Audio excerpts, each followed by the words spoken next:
Previamente en esta presentación sobre ordenamientos territoriales desde los pueblos, hemos hablado del carácter geopolítico de un plan de ordenamiento, de las herramientas que puede usar el Estado para lograr el consenso en el ordenamiento, y de los alcances y limitaciones de los procesos participativos. Así que ahora, vamos a responder algunas preguntas sobre aspectos prácticos del proceso de consulta y la importancia de reconocer la diversidad de intereses y la diversidad de asuntos controversiales que surgen en el proceso de ordenamiento como una negociación compleja. Y ya me ha pasado que de plano en una reunión tuve que ir con un funcionario que no voy a decir de qué dependencia, que se puso agresiva. Era una funcionaria, de hecho. Se puso agresiva con los participantes y los empezó a no solo a defender, sino a molestarlos. Entonces yo le dije, pero vamos a hacer una pausa porque me la llevé afuera y le dije, mira, tenemos este problema.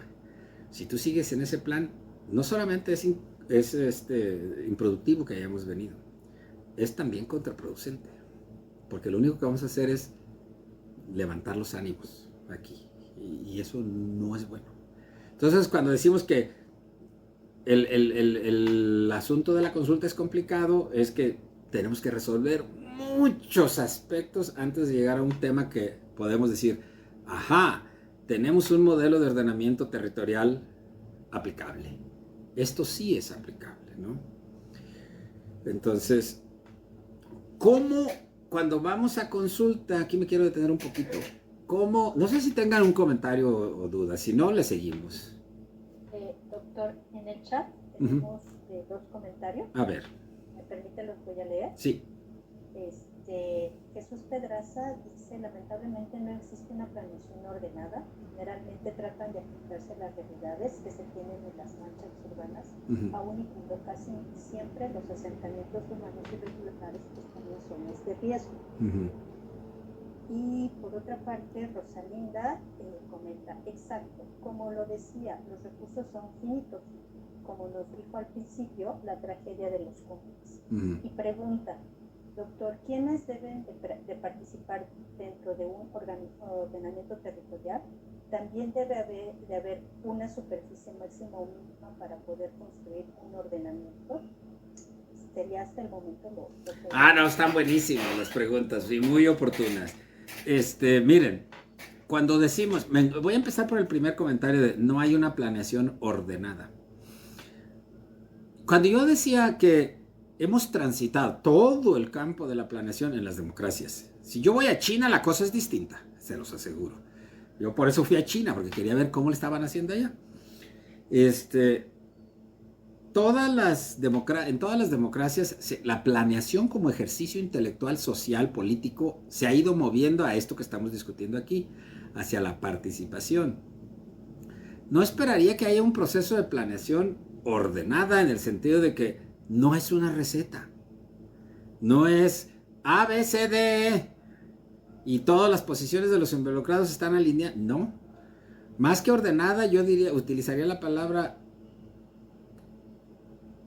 centrada en el proceso, no tanto en el producto. Una planeación que quiere resolver los problemas del proceso de planeación.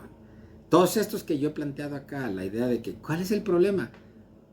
Ordenado en términos tradicionales sería que estos son los pasos que se siguen en planeación. Pero centrado en el proceso se refiere más bien a la idea de que discutamos lo suficiente de la mejor manera posible cuáles son las distintas posiciones de los distintos involucrados para ir encontrando cuáles son las opciones socialmente viables. Porque no no hay una solución, eso es lo que quiero hacer mucho énfasis. No hay un modelo de ordenamiento al que queremos llegar. No está escrito en el cielo ni en... El modelo de ordenamiento es al que podemos producir. Es como cuando te dicen los libros de autoayuda, esos que compra uno en el Sambors, que dice, tú puedes ser lo mejor de ti. Sí, pero ¿qué demonios es lo mejor de mí? Lo mejor de mí tiene como 40,000 versiones. ¿Con cuál me voy a quedar? No, pues lo mejor de mí es, pues tú eres profesor universitario. Yo quería ser lo mejor de mí como Checo Pérez, porque él sí gana dinero. No se podía, no, lástima, ya eso ya no se puede, eso ya no puede ser lo mejor, eso ya no está en tus opciones. Esa es la parte contextual. Entonces, más que planeación ordenada, yo llamaría de una planeación consciente, participativa, democrática, pero no de nombre, de práctica, de efectivamente, y nos lleva a la segunda pregunta, que creo que la segunda era, ¿quién debe de participar y de qué tamaño es el ordenamiento ideal? Quien quiera que haya pues querido ordenar dos casas distintas, se da cuenta que técnicamente es el mismo problema, pero las opciones de ordenarlas son muy distintas. Porque en una casa a lo mejor tenías más jardín y menos ruido al lado, y en otra tenías menos jardín y más ruido al lado, y la manera como la ocupas. Y cuando las mamás les dicen a los niños, y por favor me ordenas ese cuarto, yo dije, ¿qué entenderá mi madre por ordenar el cuarto? Y va la madre 3 horas después y el niño dice, yo ya ordené. Y la madre dice, qué porquería. ¿Cómo que ordenaste? Y mira, aquí los calcetines siguen tirados ahí saliendo debajo de la cama. Y el hijo dice, como dicen luego, basado en una historia verdadera. Y el hijo dice, ¿y eso qué? No es problema. O sea, lo que el hijo está diciendo, yo puedo vivir con este caos. Y la madre dice, esto es demasiado caótico para mi casa. Entonces, no importa el tamaño del territorio. Lo que importa es lo que vamos a ver ahorita enseguida, y que esto ayuda a responder esto. Lo que importa es la complejidad de los involucrados. Tengo una hermana que me habla alarmada y me dice, oye, no entiendo qué está pasando en Palestina, en Gaza y Israel. ¿Por qué se están peleando? Ay, le dije, es una historia que va a estar muy difícil de producir en una llamada telefónica, pero esencialmente se están matando por la tierra. Porque hay demasiada gente con demasiados intereses, con intereses demasiado encontrados, como para ponerse de acuerdo cómo usar los poquísimos recursos que tienen. Y están hacinados. Entonces, ¿qué tan grande es el territorio? No es tal vez la pregunta relevante, sino qué tan complejo es el tejido social y de toma de decisiones que lo toma. ¿Qué me lleva a esta pregunta? A veces me cae como anillo al dedo, como dicen por ahí. ¿Cómo modelamos el problema de consultar para lograr acuerdos en un plan de ordenamiento? Y cuando digo modelamos, estoy pensando en teóricamente, pero en la práctica también es. Lo modelamos como es un asunto de dos actores, el Estado y la sociedad, los constructores y los habitantes locales, los propietarios agrícolas contra los desarrolladores urbanos. Lo podemos modelar como un juego de dos actores. Y entonces, y nomás están discutiendo un asunto. Por ejemplo, crear o no crear reservas territoriales para la vivienda. Es una manera de modelarlo. Otra manera de modelarlo es dos actores, dos asuntos. Campesinos versus desarrolladores inmobiliarios, discutiendo el tema de pozos de agua y reservas territoriales. Ya son dos cosas en las que se tienen que poner de acuerdo con dos asuntos, con dos actores. O lo modelamos como múltiples actores y un solo asunto. Ok, ya no son campesinos, ahora son campesinos, desarrolladores inmobiliarios, taladores de bosque y productores de materiales para construcción, todos discutiendo un solo tema. ¿Dónde están las reservas para desarrollo urbano? O bien lo modelamos como múltiples actores y múltiples asuntos. Malas noticias para todos nosotros aquí. Los programas de ordenamiento deben de ser modelados como un problema de múltiples actores y múltiples asuntos. Y esto tiene unas implicaciones tremendas a la hora de avanzar, ¿no? Miren, aquí las esferas, cada esfera es un actor y ya puede haber varios asuntos y todo. Y entonces lo que quiero resaltar, la diferencia entre modelarlo de una manera y otra es, donde se intersectan en el ejercicio A, dos actores, un asunto, la intersección es donde se pueden poner de acuerdo en algo. Lo que no está en la intersección, ni meterlo a la discusión, no se pueden poner de acuerdo en nada. Si estamos modelando Israel contra Gaza, Palestina, pues las esferas no tienen intersección. Aunque la tierra tiene intersección, los intereses no. Chocan, están alejados, ¿no? Entonces, esto se entiende mejor así. Los cuadros ahora son los espacios posibles de acuerdo, ¿sí? Se fijan, si son dos actores es muy sencillo, si son dos actores, dos asuntos, hay dos posibilidades de acuerdo. Si son múltiples actores y un solo asunto, la intersección de los tres es el acuerdo. Se me movió un poco ahí. El problema es cuando son múltiples actores, múltiples asuntos, porque sucede una cosa como esto. Aparece una gran diversidad de posibles acuerdos. Y aquí lo que vemos es que le llamamos a esto mapas de involucrados. ¿Quién es quién? ¿Qué está haciendo y en qué se está poniendo de acuerdo con quién? Entonces, cuando ya tenemos múltiples actores, lo que tenemos es múltiples coaliciones posibles, que es lo que nos lleva al principio de la discusión, donde señalábamos el problema del ordenamiento es que podemos lograr múltiples mayorías para múltiples modelos de ordenamiento. ¿Sí? Entonces, al final el procedimiento consiste en que tengamos uno, pero ¿cómo llegamos a él? Entonces, acá lo que nosotros, cada cuadrito de estos que vemos aquí, nos habla de posibles acuerdos en donde participan. Estos cuadritos del inciso D, véanlos ustedes como múltiples acuerdos en donde coinciden por lo menos 3 actores. Entonces, uno diría, ¿pero cómo voy a hacer un acuerdo con nada más 3 actores? Menos que depende de qué actores estemos hablando. Porque tengo un amigo que dijo, ya resolví el problema del transporte, no me falta hablar con los transportistas. Ah, no, bueno, sí, avanzadísimo está el acuerdo, ¿no? Entonces, estos cuadritos yo los voy a pensar ahorita como modelos de ordenamientos posibles con el consenso de varios involucrados. Cada cuadro, si yo le hago zoom, está abarcando los intereses de varios involucrados. Y si se fijan, la diferencia entre que están un mapa de involucrados que de alguna manera están conectados, acá en la parte inferior quiero que vean cómo desaparece una bolita azul. ¿Sí?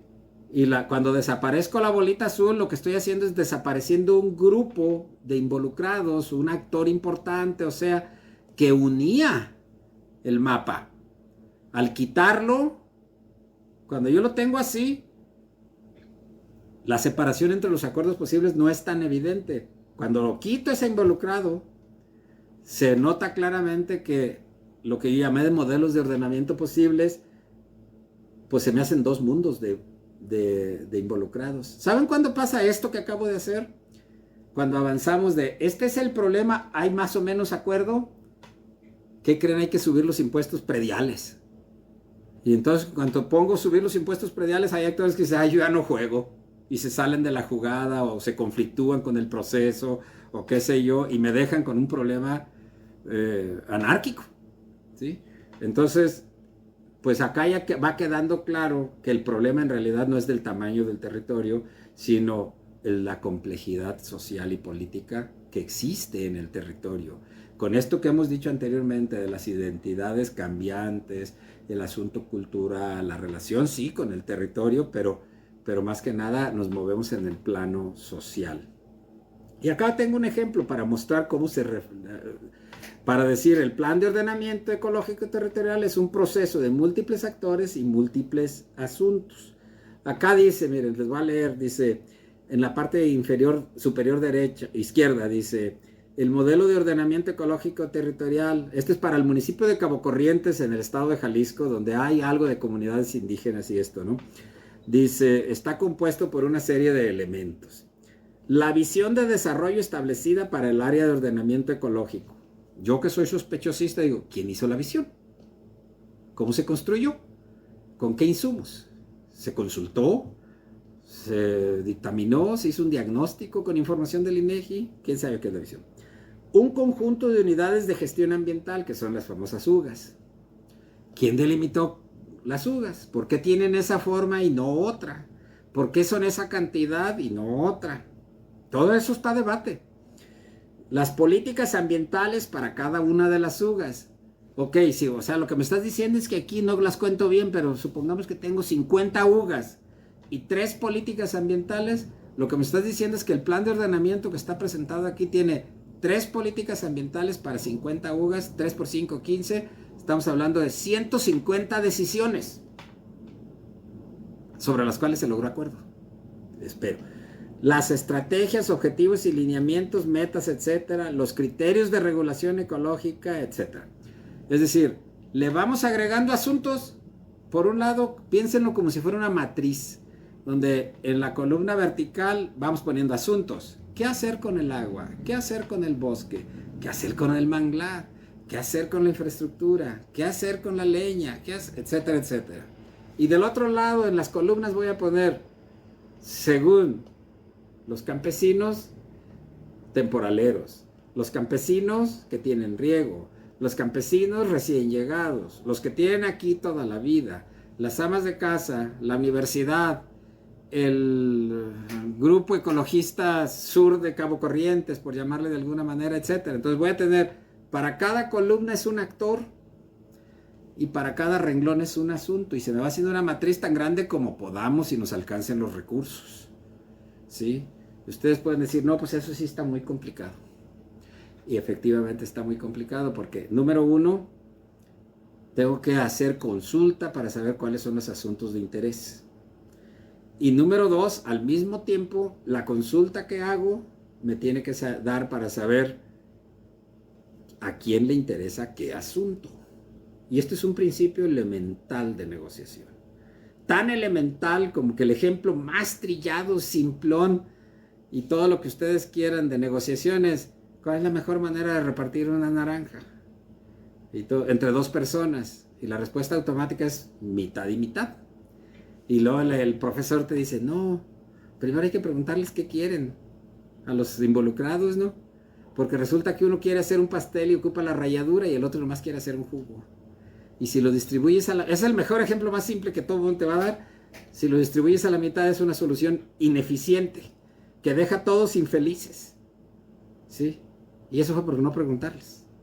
Bueno, imagínense, si eso es para una naranja, imagínense lo que es para un municipio con estas características que ustedes ya se pueden imaginar aquí de Cabo Corrientes, un municipio costero, cerca de un centro turístico de primer nivel a nivel nacional o internacional, en una zona de más o menos agrícola, que fue colonizada agrícolamente en los últimos 50, 60 años, que tiene comunidad indígena. Nomás imagínense la naturaleza del problema, ¿sí?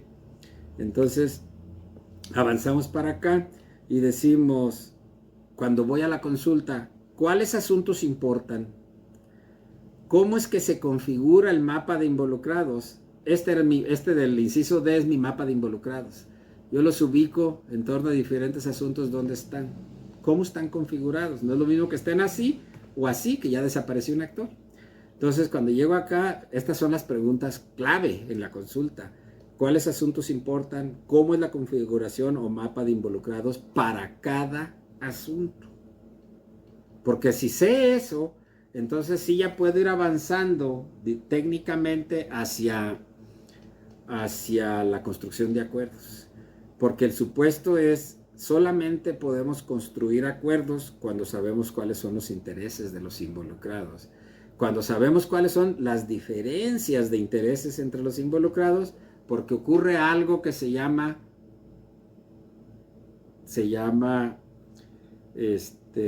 crear valor.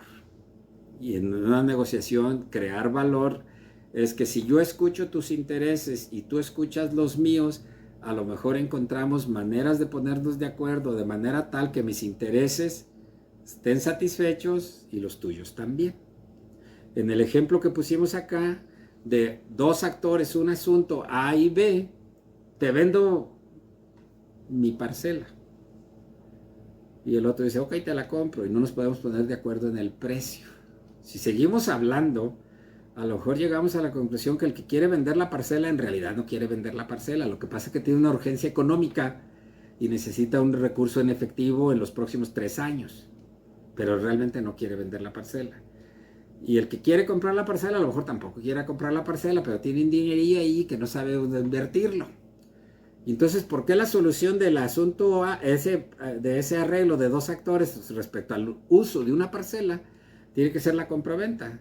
Hay muchas otras soluciones posibles para intercambiar recursos, teniendo la parcela como recurso disponible para negociar.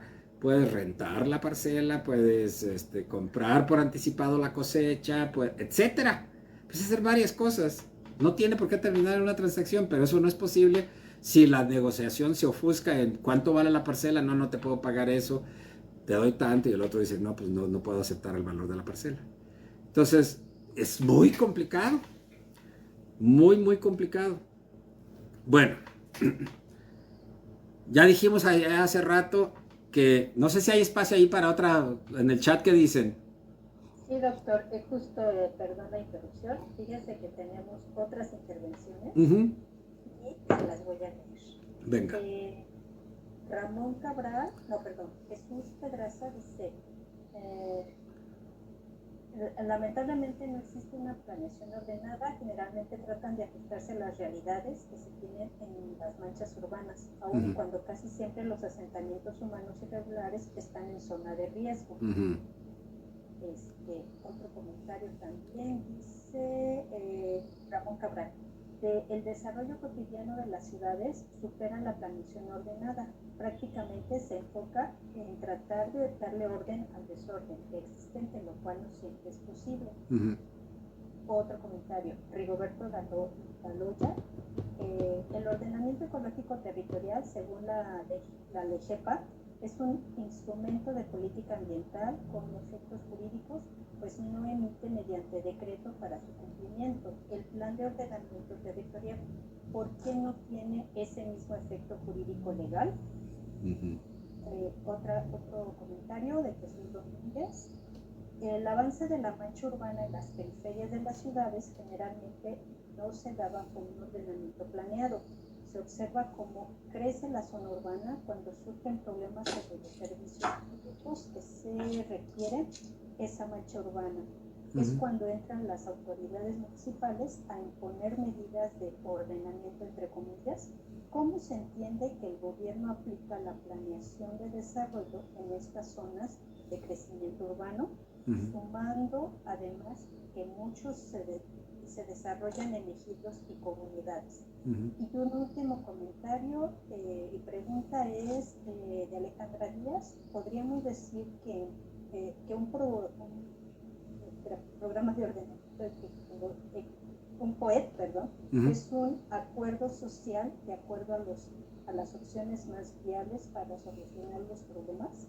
Si es muy complicado y más para nosotros mismos, no somos capaces de ceder nuestro goce por una mejoría con el tiempo. Muy bien, vamos a empezar con esta última. Sí, exactamente ese ha sido el énfasis de mi presentación. Un programa de ordenamiento ecológico territorial es un acuerdo social político. Y eso responde en mucho las preguntas anteriores. La pregunta es, ¿cuál acuerdo social y político de los múltiples que hay? Cuando decimos múltiples acuerdos, estoy pensando en este diagrama. Todos estos cuadros en el inciso D son un acuerdo posible. Me faltó poner uno más grande que los abarcara a todos, pero hay múltiples acuerdos posibles. Entonces, todas las otras intervenciones creo que tienen un tema común, que es con el que yo empecé justamente, que es el tema de la capacidad y el poder. Yo les decía al principio, el programa de ordenamiento es lo que resulta de la capacidad, se supone que el Estado tiene capacidad de hacerlo, tiene capacidad de ordenar el territorio, pero ese nomás es un supuesto de la democracia, ese es un supuesto de la idea de que el Estado tiene como función crear bienes públicos para la sociedad, pero no siempre puede. Y entonces una de las razones por las que no siempre puede es porque existen otros jugadores. Y los otros jugadores también tienen poder. Y los otros jugadores que tienen poder juegan dentro de las reglas, pero muchas veces juegan fuera de las reglas. Y entonces cuando juegan fuera de las reglas es cuando la cosa se pone más difícil, porque al jugar fuera de las reglas, ellos tienen ante sí una serie de instrumentos que pueden usar desde afuera de las reglas, que van desde las amenazas, la intimidación, la corrupción, la cooptación de los arreglos institucionales, el financiamiento ilegal de campañas para que el diputado o el regidor, una vez en funciones, desarrolle arreglos institucionales que me favorecen, etcétera, etcétera. Esa es la realidad política en la que opera el proceso de ordenamiento. Y nosotros no podemos ignorarla. Eso es donde yo les digo, tenemos que aprender a pensar complejamente desde esa perspectiva para decir, las experiencias de ordenamiento son, en el mejor de los casos, es decir, los modelos de ordenamiento que observamos son, en el mejor de los casos, lo mejor que pudo lograr una sociedad. Por eso es que yo les decía, no, pues acá en el doctorado nosotros tenemos como, por lo menos yo en mi clase tengo como principio, las sociedades que logran ponerse de acuerdo para resolver problemas comunes son las que avanzan. Las que no, no. Entonces acá en las preguntas abundan los problemas, las preguntas respecto a la asimetría de poder entre desarrollo urbano, protección de periferias urbanas, preservación de recursos naturales. Pues sí, así es. Y es así porque mientras que el campesino que le tocó vivir con su parcela o la comunidad que le tocó vivir, milpa alta, que es el ejercicio que yo les encargué acá, que les tocó vivir cerca de una periferia urbana, pues cuando la periferia urbana los alcanza, ellos siguen siendo campesinos. Y entonces, pues lo que resulta es el conflicto. De esto invariablemente, yo les decía hace rato, no hay plan de ordenamiento prácticamente sin conflicto.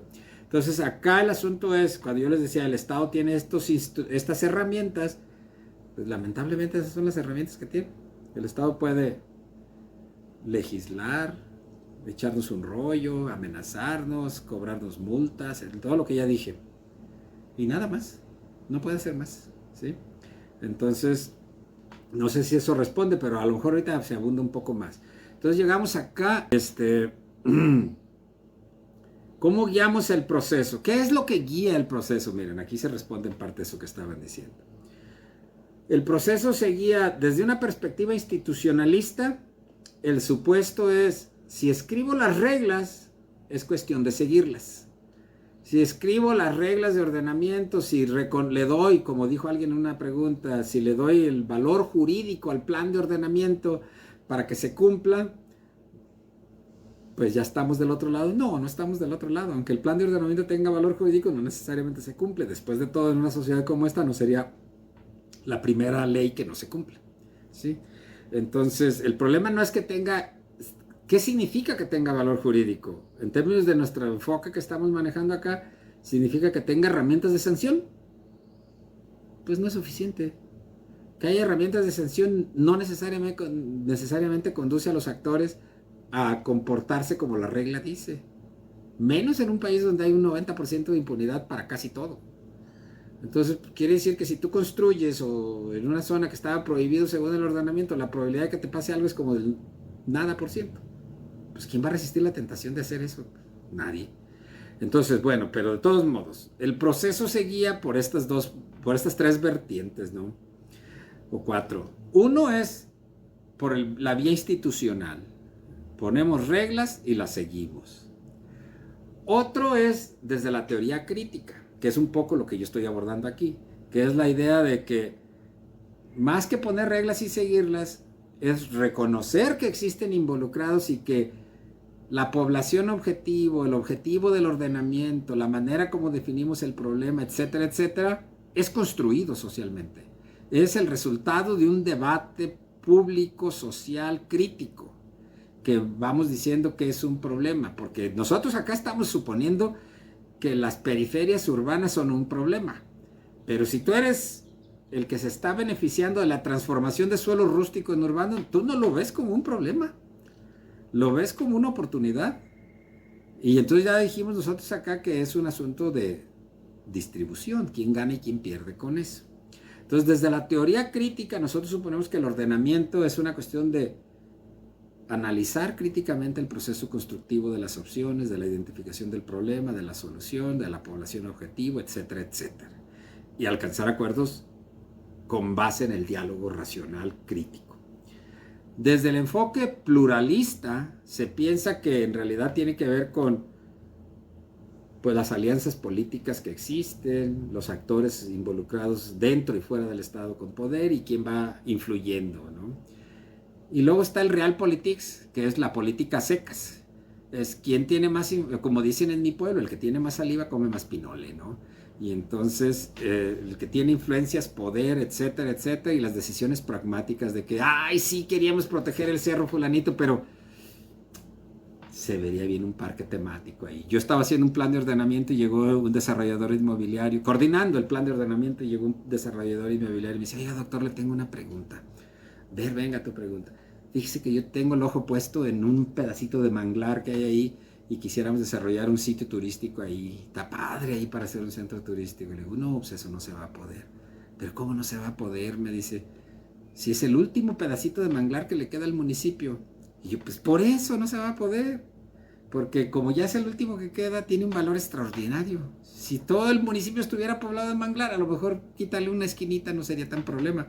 Pero lo que usted estaba diciéndome es que quiere quitar la última esquinita de manglar que queda del municipio, ¿no? Entonces, ese es el Realpolitik. El Realpolitik es los actores con influencia. No es un spoiler, como dicen en el cine. Los actores con influencia la van a usar. Los actores con fuerza política la van a usar. Los actores con recursos económicos los van a usar. Los actores que nada más tienen como solución movilizarse y bloquear una avenida, lo van a hacer. Y entonces, ¿cómo se va a lograr el acuerdo? Entonces el acuerdo va a ser eso. En una sociedad como la nuestra, que es democrática en principio, pero relativamente autoritaria en muchos tipos de toma de decisión, relativamente autoritaria. No estoy criticando a nadie en particular, pero nuestra cultura política es democrática en principio, relativamente autoritaria, relativamente caciquil y profundamente desigual. En un escenario así, lo que sale de ordenamiento, digamos que para ponerlo en términos muy prácticos, es lo que se puede hacer.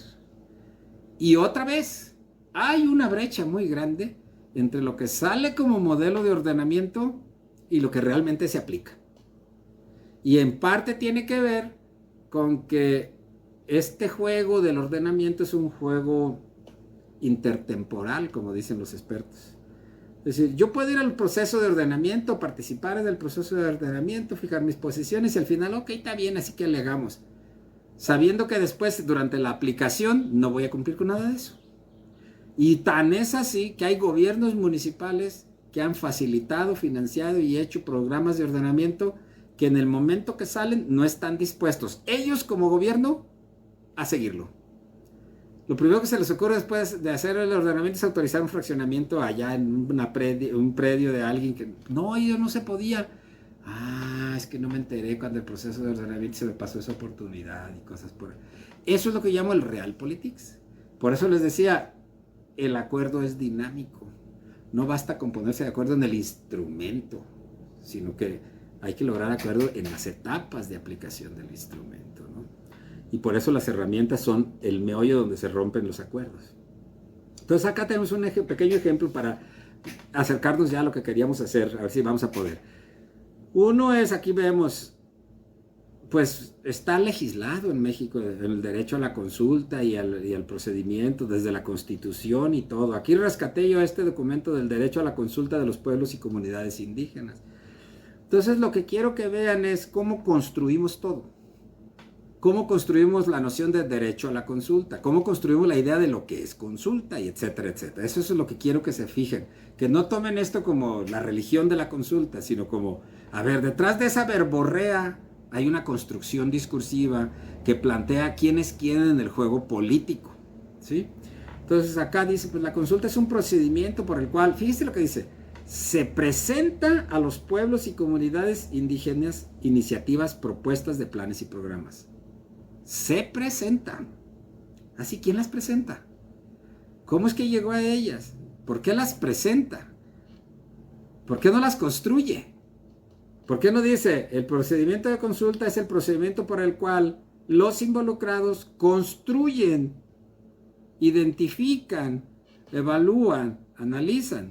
No, acá él dice, es el procedimiento por el cual se presenta a los pueblos y comunidades indígenas iniciativas, propuestas, planes, programas, modelos y reformas que les afectan directamente con el propósito de obtener su consentimiento.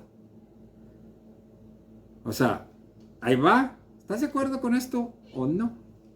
Es lo que estamos buscando, el consentimiento. Entonces se ha hecho como un estribillo, el consentimiento libre e informado. Pero el consentimiento es sobre lo que se les presenta, no sobre cómo lo ven. Porque pensamos que la consulta de un plan es llevarles el plan a consulta. Y no llegar primero a consultar sobre cuál es el problema de ordenamiento aquí, antes de pensar el plan. El derecho a la consulta implica la obtención del consentimiento previo, libre e informado respecto a la implementación de programas, proyectos, reformas, etc. Es decir, El consentimiento se refiere acá, según rescatado la Comisión de Derechos Humanos, es cuando yo le pregunto a la gente si están de acuerdo con la implementación de esto. Entonces, no, si yo tengo desacuerdo desde la pregunta misma. ¿Sí me explico? Luego, esto es sobre el derecho a la consulta. Sobre la existencia de comunidad, que es la parte que yo les decía hace rato, es el problema antropológico. ¿Qué es una comunidad? Acá lo que me invitaron dice de hacer ordenamientos desde los pueblos o algo así, ¿no? Desde las comunidades. ¿Qué es una comunidad?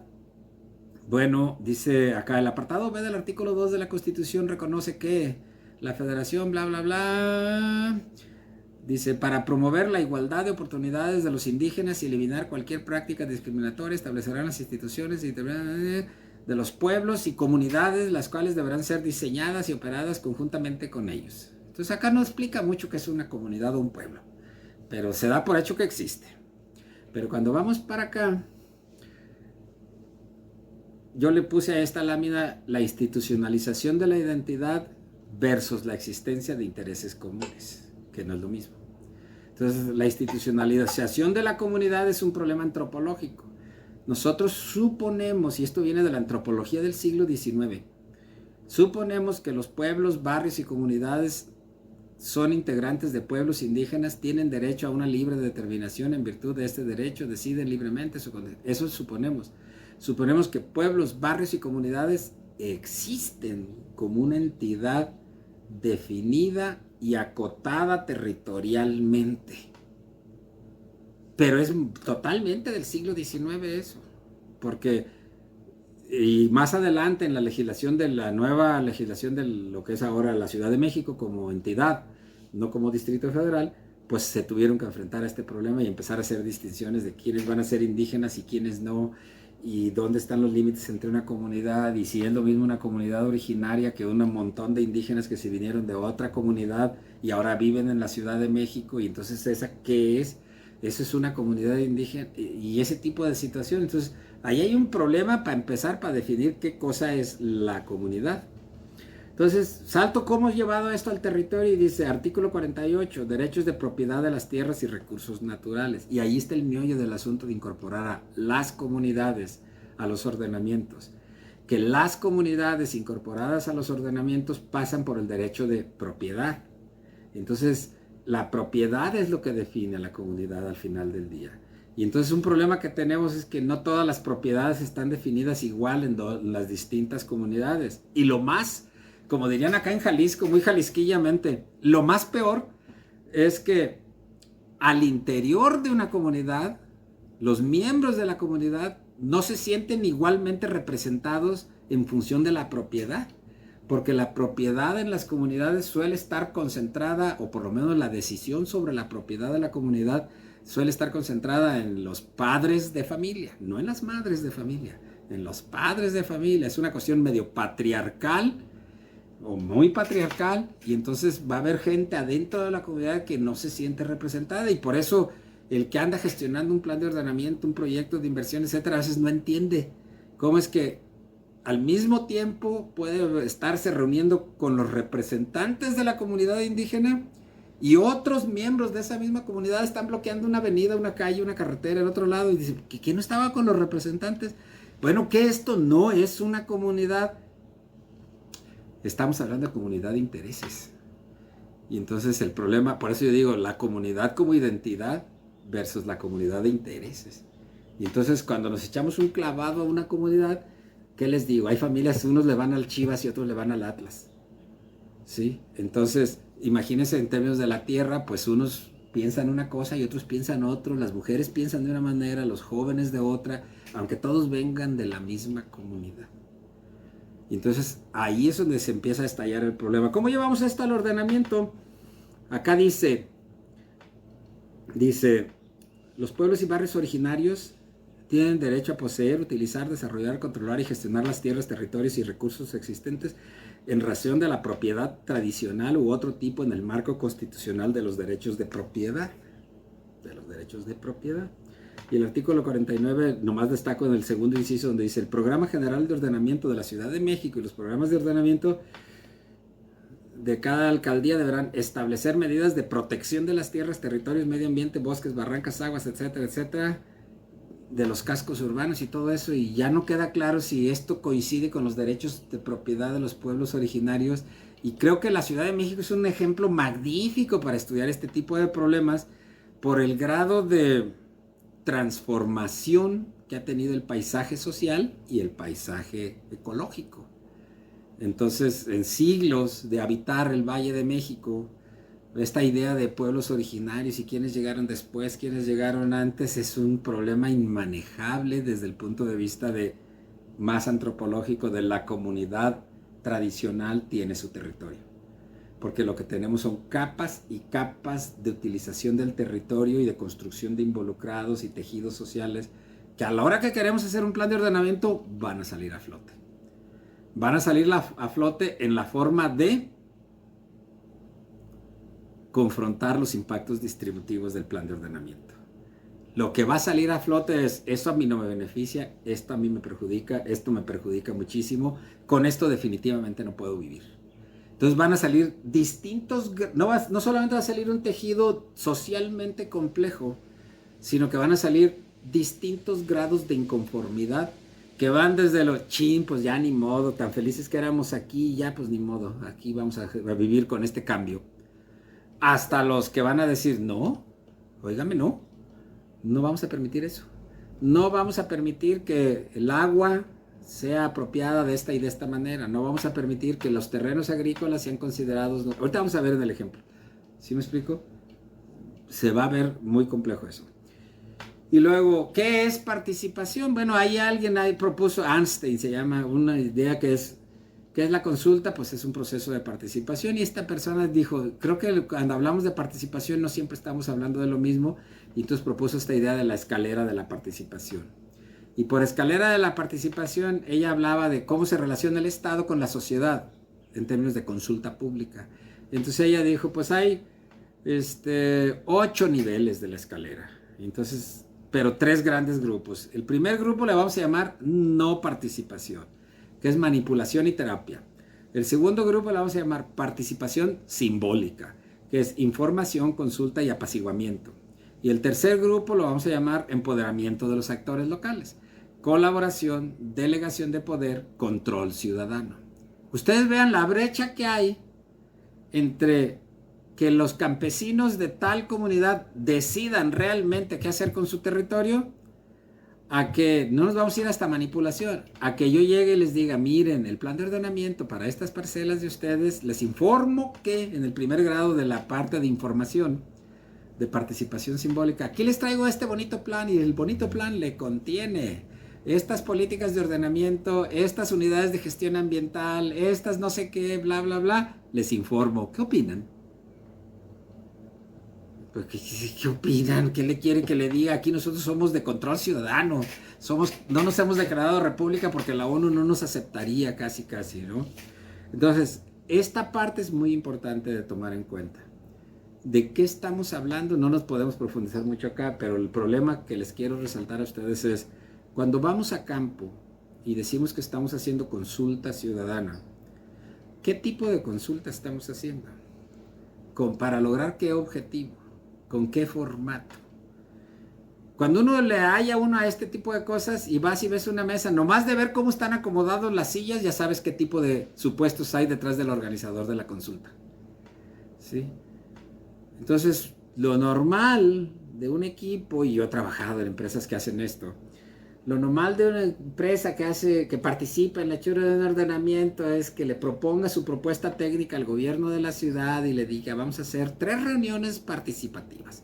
En una reunión les vamos a presentar el plan, les vamos a preguntar qué opinan, y vamos a hacer, en las 3 van a hacer lo mismo, pero como la comunidad es grande, una la vamos a hacer en el Museo de Antropología, otra en el Hotel Nico, ya no sé si hay el Hotel Nico ahí por Reforma, y otra en un aula de la Universidad Autónoma Metropolitana. Esa es la consulta.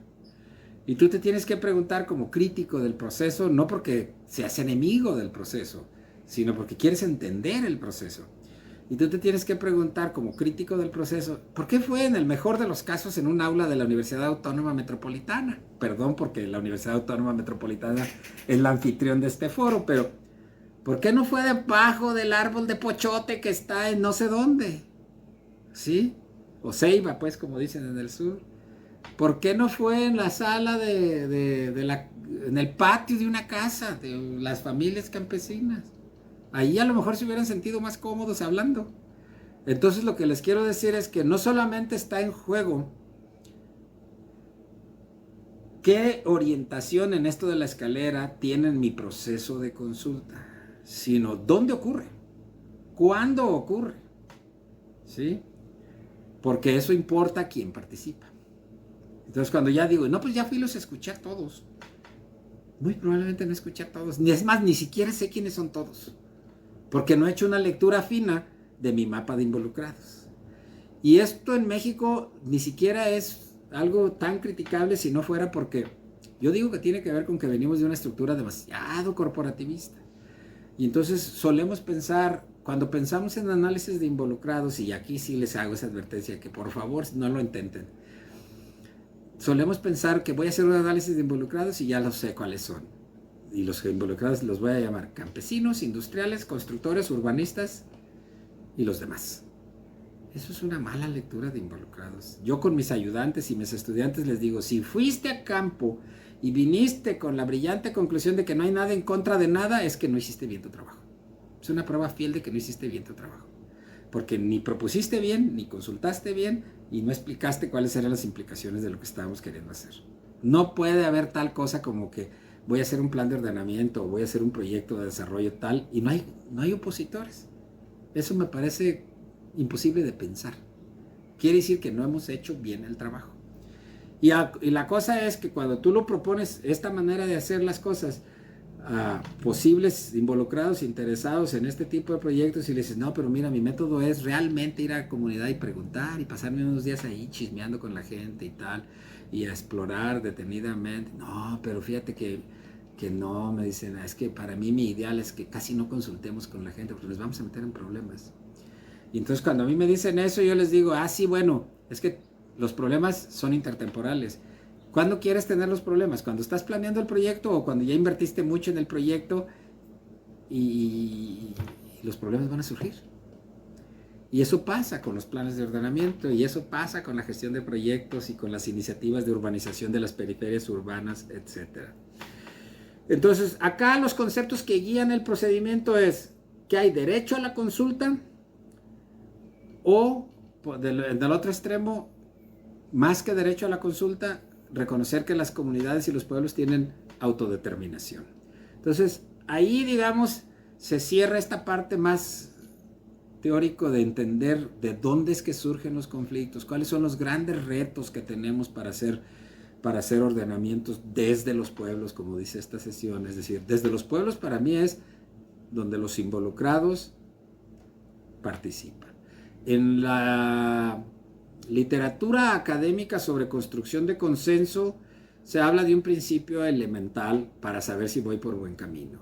Y el principio elemental es que todos los temas sean discutidos, que todos los que quieran participar, participen. Esa es una manera de garantizar que estoy explorando realmente cuáles son los problemas y cuáles son las opciones. Porque si no todos los temas son discutidos y no todos los involucrados tienen oportunidad de expresar sus intereses, algo se me está quedando en el asunto que puede regresar luego como un obstáculo al consenso que se necesita para tomar una decisión como un plan de ordenamiento en donde hay tantos involucrados. Y acá tenía esta lámina en la que no me quiero meter, pero más bien habla acá de este problema de la identidad, ¿no? De cómo en la Ciudad de México, en la Constitución, se habla de comunidades indígenas versus comunidades indígenas residentes, que fue la manera como resolvieron legalmente para distinguir entre los pueblos originarios y los pueblos que llegaron de fuera luego y que ya forman una comunidad ahí.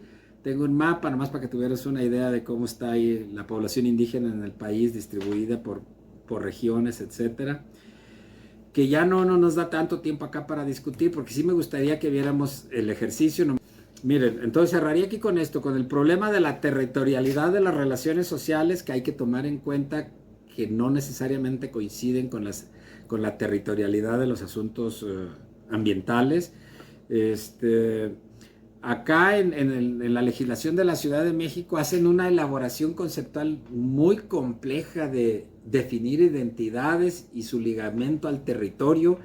Y no importa qué tan profundo hagas este desglose, cuando ya lo institucionalizas, siempre le va a tener deficiencias. Y las deficiencias que podemos ir a buscar son qué tan incluyente y qué tan flexible es el instrumento para poder definir modelos de participación, ¿no? El ejercicio consistía en que viéramos 3 notas periodísticas, 3 boletines de prensa del gobierno de la ciudad, 4 o 5 mapas y unas notas periodísticas. Pero lo que les quería mostrar empíricamente con esos pequeños insumos era que con esos pequeños insumos podríamos caracterizar cómo es el proceso. Es decir, podíamos ubicar este proceso en la escalera de participación que acabo de explicarles.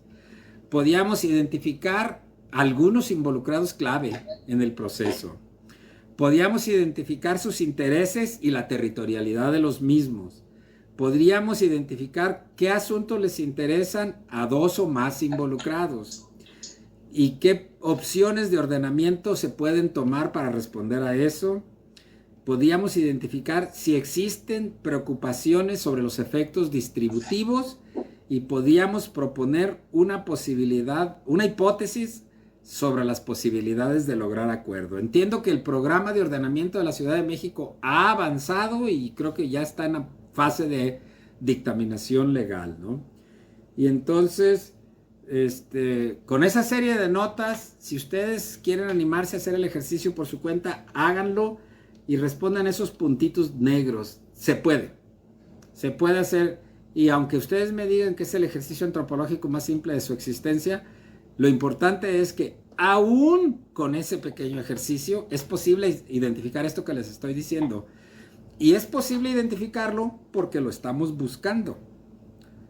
Porque si ustedes me dicen que eso es demasiado simple, la mala noticia que yo les tengo es que he visto muchos ejercicios en donde ni siquiera se plantean que esto es posible de hacer. Y se parte del supuesto de que la comunidad es la comunidad y no hay diferencias ahí. Que los intereses de los agricultores todos son iguales y que los intereses, etcétera, todos son iguales. Y mi apuesta es, no es así. La sociedad es más compleja que eso, los grupos de interés son más complejos que esos y el programa de ordenamiento que logremos sacar de aquí va a ser, como dije desde el principio, un modelo de ordenamiento de 40,000 posibles. Si quieren lo dejo ahí y si tienen preguntas, pues mejor respondemos preguntas porque entiendo que esto terminaba a las 6.